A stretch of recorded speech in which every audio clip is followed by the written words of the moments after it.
სალაპარაკო ინგლისურში ხშირად თავს ვართმევთ ხოლმე მარტივი წინადადებით კომუნიკაციას, თუმცა როგორც კი ოდნავ გართულდება რთული წინადადების შემთხვევაში, სირთულეს ვეჩეხებით ხოლმე. დღეს მინდა გაგიზიაროთ ორი ძალიან ხშირად გამოყენებული რთული წინადადების სტრუქტურა, რომელიც დაგეხმარებათ ყოველდღიურობაში ძალიან ბევრ სათქმელს თავი გაართვათ. პირველი გახლავთ იმისთვის რომ, ინგლისურად არის in order to, ხოლო მეორე ვარიანტი გახლავთ პირობითი წინადადება, თუ ნაწილაკის, ანუ ინგლისურად if ნაწილაკის გამოყენებით. დავიწყოთ მარტივი წინადადებით. შენ გახდები წარმატებული პიროვნება. You will become a successful person. ეხლა ოდნავ გავართულოთ და გამოვიყენოთ in order to. იმისთვის რომ გახდე წარმატებული პიროვნება, შენ უნდა იმუშაო ბევრი.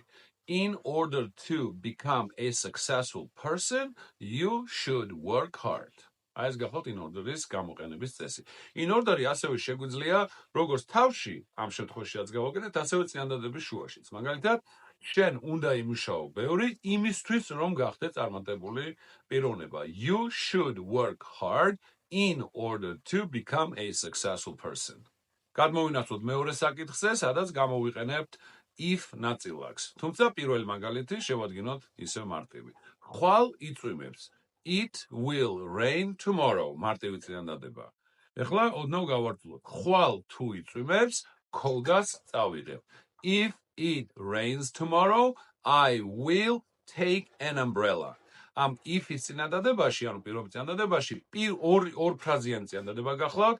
პირველ ფრაზაში აუცილებლად if ნაწილაკს ვიყენებთ, ხოლო მეორე ფრაზაში დამხმარე ზმნა wills.